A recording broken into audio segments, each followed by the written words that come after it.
All right, everybody, and we are back. I hope you are as excited as I am for this next run. We have Castlevania 3 Dracula's Curse, ran by Kernan. Now I'm going to go ahead and kick it off over to you guys, and good luck and have fun. All right. Thanks everyone for joining to this run of Castlevania 3. Game came out in 1990 here in the U.S., 1989 in Japan. And this game is a little bit tougher than the Japanese version of the game, and we're just going to get right into it. With me, I have one of the world record holders for this category, Trevor only, Freeland 1787. What's up, guys? All Freeland right. 1787, and grateful to be joining Cronin here tonight for commentary. We're going to have a lot of fun. This game is hopefully going to be nice. All right. And let's get it going. In 3, 2, 1, begin. Castlevania 3 picks up more or less where the first Castlevania game picked up. It's an action platformer with Belmont, this time being Trevor Belmont. Name being changed from Ralph to Trevor in the US localization. For reasons unknown, but I digress. It's just that Trevor is such a good name. You're going to see here, Cronin is going to get rid of the skeletons here, sequence break this particular screen by taking advantage of a few well-placed platforms. But the main goal on this screen is to pick up the Holy Water sub-weapon, and he's going to use the Holy Water sub-weapon, hit multiple hitboxes that include candles and enemies, or to build up a multiplier. So that'll allow him to throw more Holy Water on the screen, and in this particular speed run, you want to have that multiplier because it gets rid of mini-bosses and bosses rather quickly. So you see there that first skeleton that Cronin killed dropped a heart. We're going to be counting drops in this game. That is because every 5th enemy drop in this game yields the dreaded sub-weapon drop. And he wants to avoid that as best as possible. Right. In Ghosts and Goblins, you want to keep the knife throughout the entirety of the game. Here we want to keep on this Holy Water. It is that good. If you've seen other runs of Castlevania, each classic Castlevania Holy Water behaves a little bit differently. In this particular game, the Holy Water, especially when you have a multiplier with it, the damage will stack when they're overlaid into the same hitbox. You're going to see it in the first 8 boss fights, I believe. You see how impactful the Holy Water is when you have multiple of them on the screen. You see there, Cronin took a fireball boost. That is a small window trick to hit. 3-frame window, or about 1/20th of a second to hit. And there are quite a few of those boosts in this particular speedrun that he has to be cognizant of. Yeah, I had to throw that Holy Water there because I completely forgot about it. But you have to hit 10 candles to build up your multiplier. And we really do want the triple on this guy. See, that's the boss of stage 1. I like to call him Richard. And with the triple shot Holy Water, you can see how quickly that boss gets vaporized.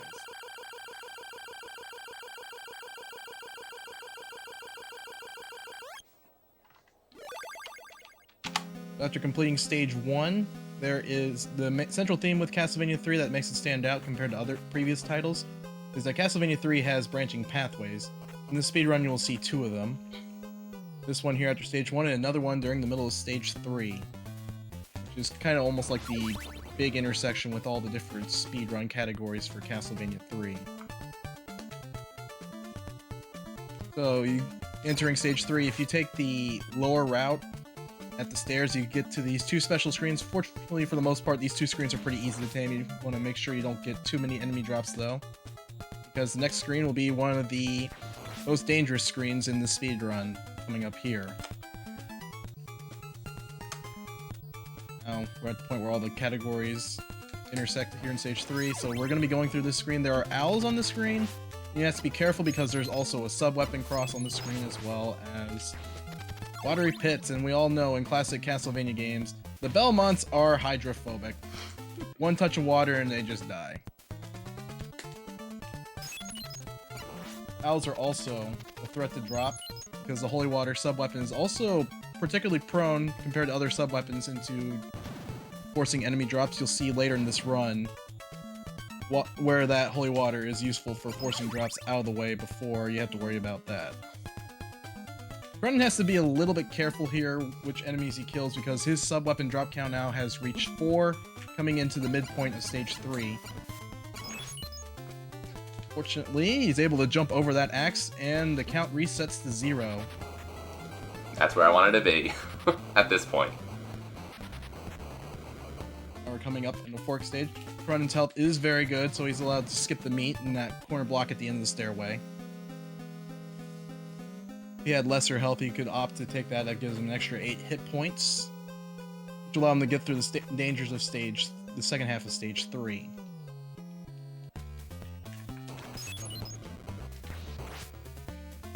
The second half of stage 3, for the most part, the platforming is not too particularly difficult. You just have to worry about timing that whip in order to basically overwrite the landing animation as well as counting drops, but fortunately Cronin's drop count is in a pretty good shape, so he doesn't have to worry about counting it until later. You see right there, when Trevor or any Belmont takes more than a 2-tiled fall, if it's like a 3-tile, you see Cronin use the whip in order to override that animation. If you do it, time it out correctly, it saves roughly about 18 frames every time you do it. Coming up here at the end of stage 3. Once he gets through these spiders, we're coming up on the boss. And it's a boss you will see not once, not twice, but 3 times in this particular speed run. As this boss will be showing up in a couple subsequent boss fights. So here is Cyclops. We're going to try and get Cyclops to do a quick charge right off the bat, and then overlay holy water into the one spot that Cyclops is vulnerable, which is the head-eye area. If you overlay those holy water, it just vaporizes the Cyclops rather quickly. Unfortunately, because of Cyclops having random patterns, that's pretty much the biggest RNG element in Castlevania 3. We'll explain that in the next fight, as we now come up to Sypha. You notice this is a Trevor-only run, so we're going to be leaving Sypha behind here, unfortunately. There is another category where you can pick up Sypha on the way, and some of the tricks that she can do is pretty busted. Now we're coming up on the ghost ship. This is actually one of the more particular difficult stages to try and route the drop count, because we don't have any enemies that are particularly prone to dropping here, and there are a lot of sub-weapon candles, which unfortunately in early Castlevania games you can't tell if it's a sub-weapon or a hard candle. So in the ghost ship you're going to see, well, you're going to see ghosts in the ship, but you're also going to see those headless skeletons with swords. Yeah, the doula hands, and they can be pretty nasty. Some of them you have to kind of just time out their attack animation and kind of just jump during while their swords are retreating back. That's one way to get through them rather quickly. Yep, and Trevor showing that Castlevania 4 isn't the only Castlevania where we're going to be doing a lot of boosts. These ghost boosts do save a good chunk of time. That one right there, that usually saves about a second if you hit it. It's not too punishing if you miss it. It's just the feeling of shame that you missed a very tight window boost. It's a very tight window. Okay, especially if you're going full speed. That platform gives away right immediately into that window. Long afterwards. Now we got, I guess, first auto-scroller type screen here. We're waiting for these platformers to drop down. Fortunately, only one character can basically clear these platforms in one cycle, but we're not playing. But Cronin's not playing as that character at the moment. We're going to be dealing with this ghost here. There's a setup where you can hit that ghost, stun it with the holy water, and then just quickly climb up the stairs. And we have our first sub-boss coming up. It's more of a boss. They have an enemy hit point. They have an enemy health bar. So I would consider a legitimate boss. Aside from the fact that Basically, it's the easiest boss kill in the entire game. Medusa doesn't put up a fight at all, thanks to the holy water doing its usual thing. One thing to note, the holy water hitbox is very big in this game, especially in the North American version compared to the Famicom version. It's a one version difference to account for, but you can see the holy water just burns right through that top tile and takes care of the two dull hands. Brendan doesn't have to deal with them on the other side of the stairs. And he's also going to pick up safety meat.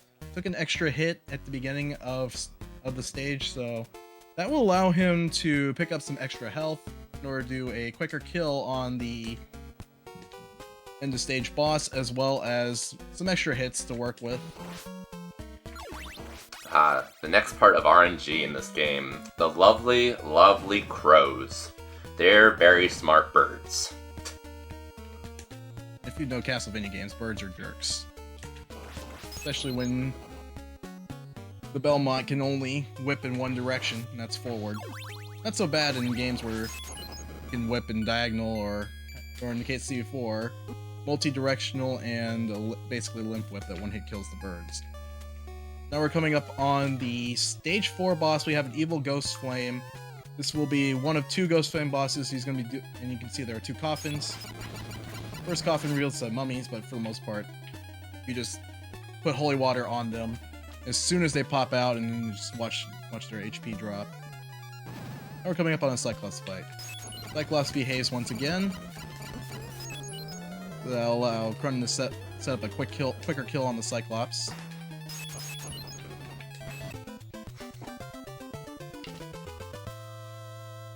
And because of it, obviously, it's much faster. There is a faster setup for the Cyclops kill. I think Cronin might have gone for it. I'm not 100% sure. You want to verify that? Yeah, I was going for it. Just messed it up. I think he did a forward jump instead of a neutral jump, which still kills Cyclops pretty quick compared to just getting out of the way of the hammer and then jumping back in. You're going to see how Cronin's going to get through 2 very tight window boosts at the start of stage 5. Expertly done. And they're a lot harder than he made it look. Got 2 frame boosts followed by 3. Fortunately, unlike previous Castlevania titles, Castlevania 3, the Trevor only character route does not have any frame perfect tricks, but it does have a lot of 2-3 frame window tricks. Try and hit. You can see right there that flying skeleton just dropped an axe route, so Cronin's count once again resets to 0. A lot of drops in that ghost ship. Accounted for. You can see on the last screen, Cronin also successfully manipulated a high axe from the Axe Knight, and then because of the high axe, he was able to boost over the gap in order to save 4 seconds, overtaking the long way. Unfortunately, it looks like the first Spear Knight drops, so Cronin's going to have to intentionally force a sub-weapon drop on the screen in order to reset his count back to 0. Because there is a danger with the drop. You don't want to deal with drops in stage 6 if you don't have to, but you always are prepared for that, just in case. Right now we're coming through a chop-down auto-scroller. If there are any donations to be read, go right on ahead with them. Alright, we will just continue on. No donations in yet, but you know what? Like I said, we are ever creeping closer to that $3,000 goal. Remember that this is a charity marathon and we are raising money for the Canadian Cancer Society. Every little bit definitely helps and we appreciate it all. Alrighty, so it looks like, unfortunately, that another flying skeleton had a drop. Cronin's count going into 5C will be 2. If he goes for the axe boost. Successfully executed. If you notice right there, Cronin manipulated the Axe Knight's pattern to yield a boost by taking out that first low axe with a holy water and then setting himself up in a position where when the next axe spawns in, it would be to his right. Because it was to his right, it pushed him left. It is faster than the high axe pattern, which would just wait for the axe to come back. Fortunately here, as Cronin said, one of the worst enemies in this game is the birds. Just gonna make sure those birds are off the screen before he advances on to the stage 5 boss. It's Frankenstein's monster. I said Medusa is the easiest fight in this particular speedrun. Frankenstein's monster is the second easiest. All he does is just throw blocks. No Fleeman attached on his head this time.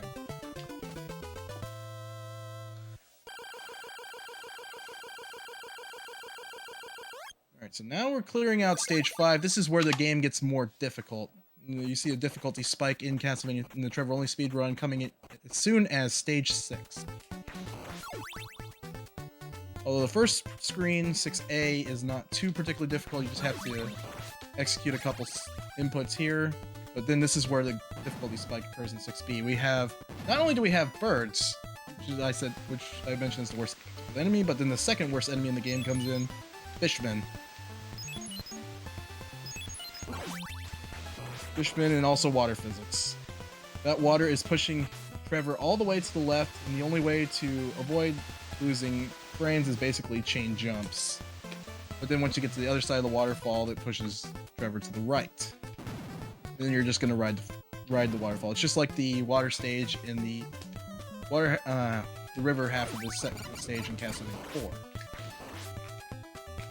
Crunen's got another drop, and unfortunately, Crunen does take a death as that bone pillar hits him right in the fireball, but fortunately, this is not one of the worst places to die in this particular route, because there is a holy water coming up on the next screen.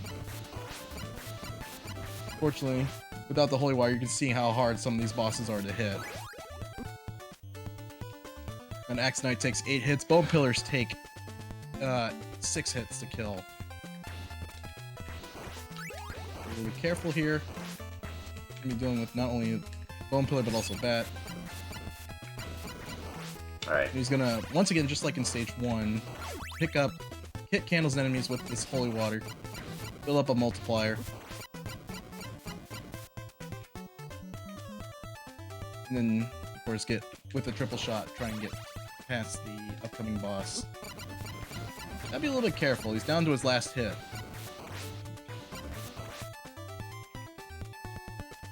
Gonna wait for that bone pillar to shoot so he has a bigger window to hit it.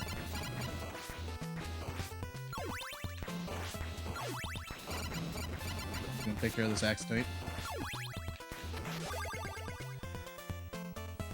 But one thing to note, when you pick up the multipliers, the way to pick up the multiplier is to hit the sub-weapon, hit a small heart candle with your sub-weapon in order to get that candle to overwrite a heart and turn it into a multiplier. We're gonna see this coming up here. Cronin turns that small heart candle into a double shot. It is going to slow him down a little bit for this upcoming boss fight because the ideal way to kill it was with the triple shot and how fast you can throw 3, but we're just gonna throw 2 at a time here. The fight becomes less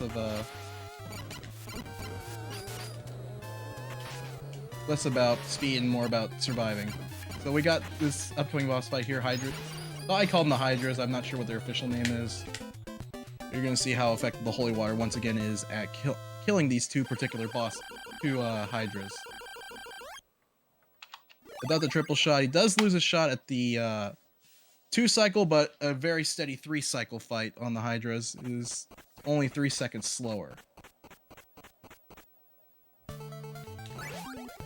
Now we're coming up into stage 7, one of the more technically demanding stages in this particular speedrun. We're going to be abusing elevator platforms, as well as clearing out a particularly difficult section later on. So here comes our first trick, the elevator jump. Waiting for the elevator to drop to a certain height. And he gets it. So what he did there is 2 tight jumps, but you time them out correctly, you can jump onto the elevator platform as it descends, and then you have enough, in Trevor Belmont's next jump, should have enough height to basically skip that section with the stairs and the bone pillar. That is a 7-second time save, but we're taking the long way around. Now we got a particularly difficult screen here with these bone pillars. Friend's also going to use this as an opportunity to try and advance the drop count all the way to 5 once again in order to force the sub-weapon drop. So it looks like the bone pillars are not dropping this time around. I got a couple Axe Knights here. Friend's going to use the Axe Knight to boost off of. Gotta be a little careful there. Looks like he is just fine and he's good to go. Since he only took 2 hits, he's going to skip the meat in that corner over there. Only need to take I think, one more hit for the rest of the stage, and that's a damage boost for an upcoming boss fight. Otherwise, he's got plenty of health to spare. One free hit to work with, and you're seeing here he's slowing down, making sure he doesn't die at that 5-pixel jump. It is 5 pixels, but it seems a lot bigger. It seems a lot tighter than a 5-pixel, 5-frame jump. A lot scarier when you actually go through it instead of hearing how big the window is. Yeah, at this point we definitely want to hold on to this holy water, because we have not 1, not 2, but 3 bosses coming up. Yep, and you've already seen 2 of them in stage 4. There is a third boss you have to contend with. Boss fight. Fortunately, if you have triple shot holy water, that third boss isn't too difficult, but any sort of off-script play in this particular boss fight, it has a tendency to drag. Whereas holy water just quickly vaporizes all 3 bosses when they're overlaid in the right spots. So if you remember that evil flame boss from stage 4, he's back. And he's brought more reinforcements. You can see the mummies once again don't put up much of a fight. Holy water easily takes care of them. Just like stage 4, the second boss is Cyclops. And a rare run where Cyclops actually behaves all 3 boss fights with Cyclops, where he charges immediately. Only in a marathon. Alright, so we mentioned before there are 3 boss fights. This is the 3rd boss you deal with, the Leviathan Gargoyle, but triple shot holy water. Makes this boss a literal joke. Even though this boss does have the most HP of any boss in this particular game, good news is he's very stationary compared to other bosses. Because of that, you can just overlay the holy water and just watch the HP go down, maybe a little bit slower than other bosses.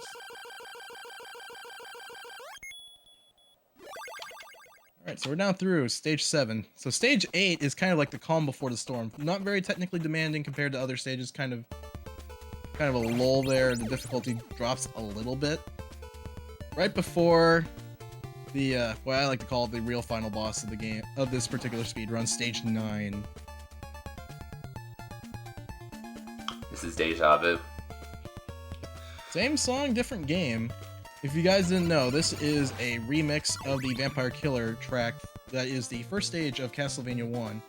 Although this is certainly not the last remake of that track. Pretty much featured in almost every Castlevania game in the series.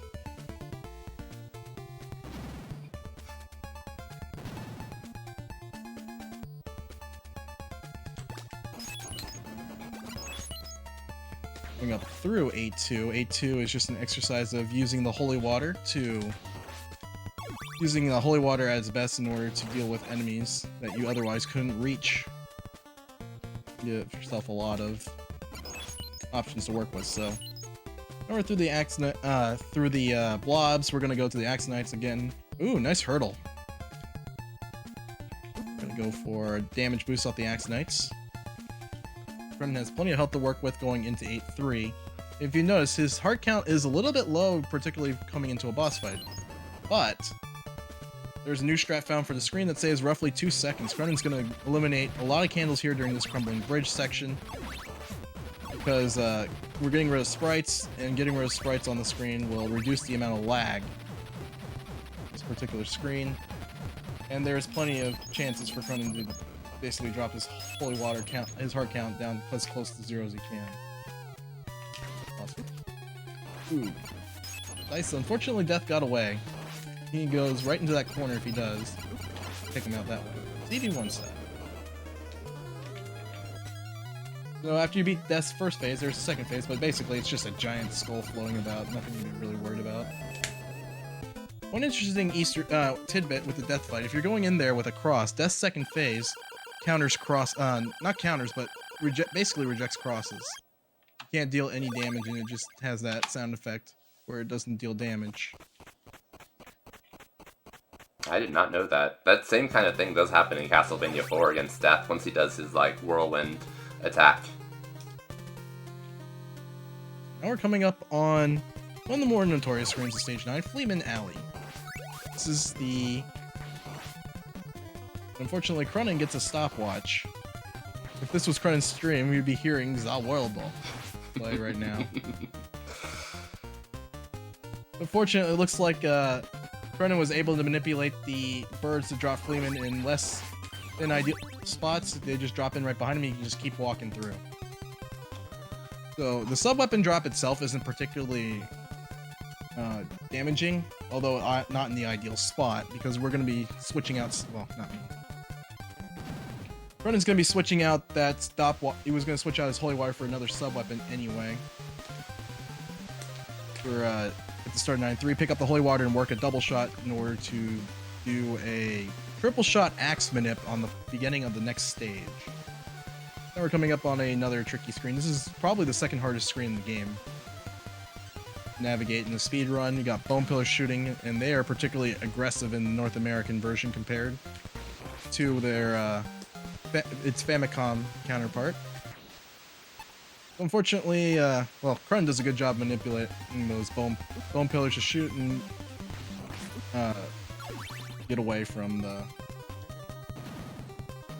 basically deal with the fireballs and get rid of the last wing skeleton by using the stopwatch.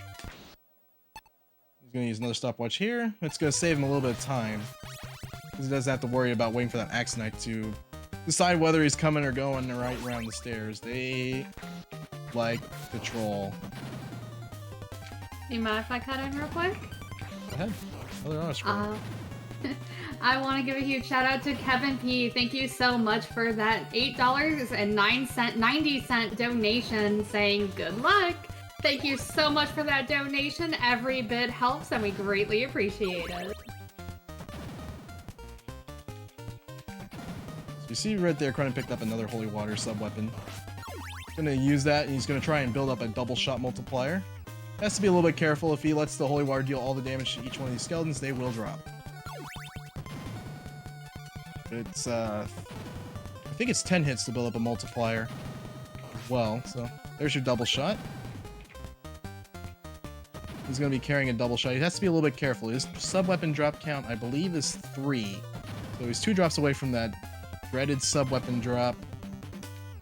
And at this point, if you lose the Holy Water, it is absolutely devastating to run. Unless you know backup strats, but what's Doppelganger boss coming up here. There's only one easy way to kill it with Trevor Belmont.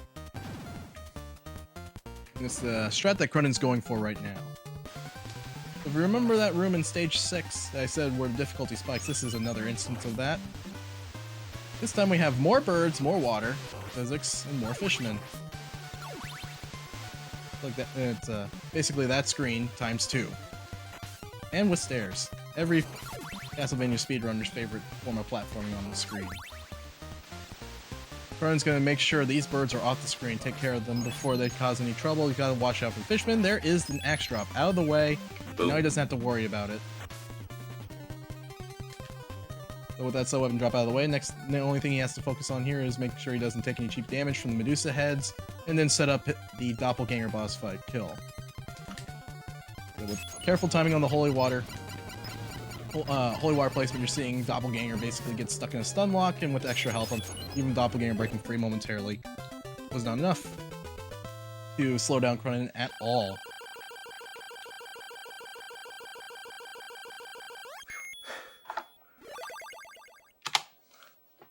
Now we're in the final stage. This is for all the marbles. As I mentioned before, the double shot, Cronin took a double shot multiplier into the Doppelganger fight. And this is the reason why.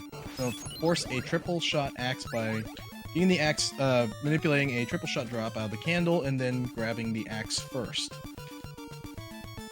We're coming up on another auto-scroller. This time it is a top-down auto-scroller. Too close to the ceiling. This game will kill you. But you also want to stay high on this screen in order to deal with these Medusa heads. You have a moving gear section, which actually continues to play even when you pause the game. You got that going, got Medusa heads here. And those two things on the screen at once create a lot of lag. So staying at the top of the screen and then jumping, getting those Medusa heads to despawn is a lag reduction strat. Bone Pillar, we're waiting for fireballs. And then this particular screen is easy if you get the first boost, because the second boost you just walk left all the way to the door, and if you hold left all the way, there's just enough frame. Trevor Belmont has just enough iframes to get through that second bone pillar. See if Cronin takes the safety meat or not. Has to wait for that holy water to despawn, unfortunately. So that means another spider's coming on screen. You should have more than enough hearts to deal with Dracula. The minimum for Dracula with a triple shot is 26, double shot 25. Let's see if he gets this pendulum skip. Unfortunately, it is a right side bat spawn. You need that bat to spawn from the left in order to save that, get that time save. It is a 7-second time save as it skips one cycle on the pendulums.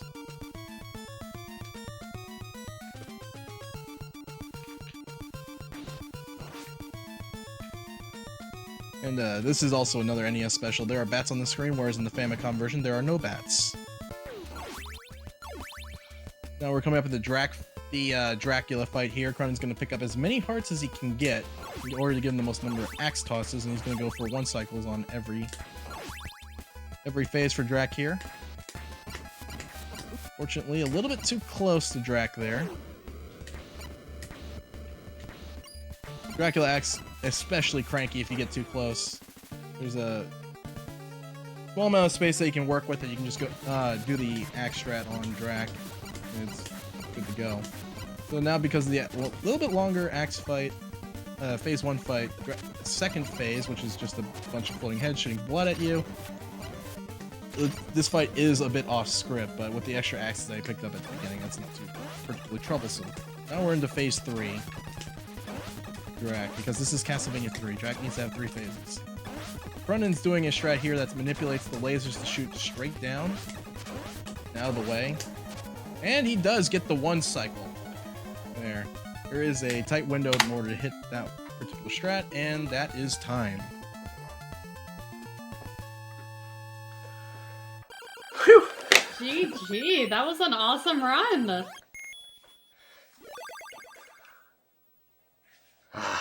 Now we just look out into the sunset, watching another of Dracula's castles fall into the abyss.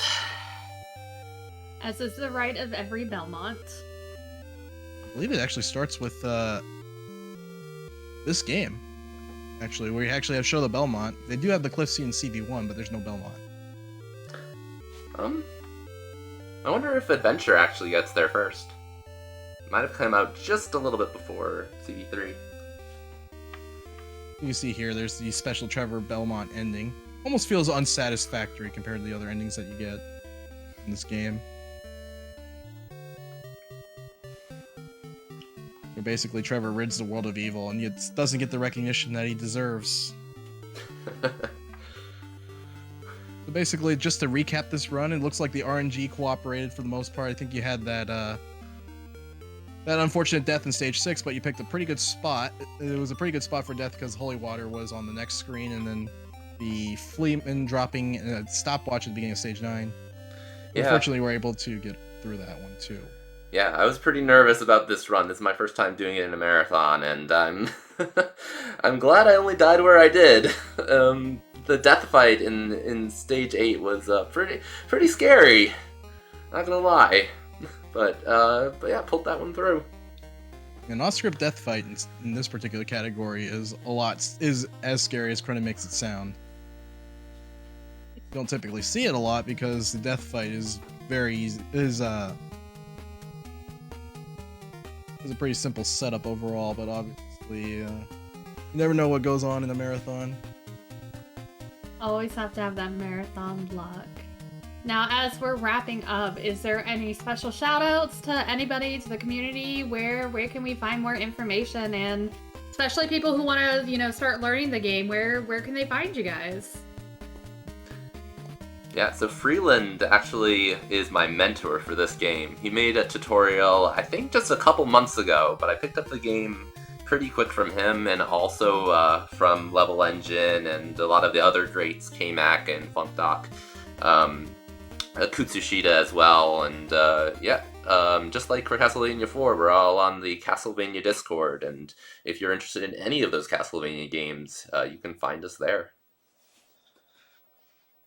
Awesome, and yes, make sure that you give our awesome runner a follow. click that link over, give them a follow, and make sure you guys, like I have mentioned before, this is a charity marathon.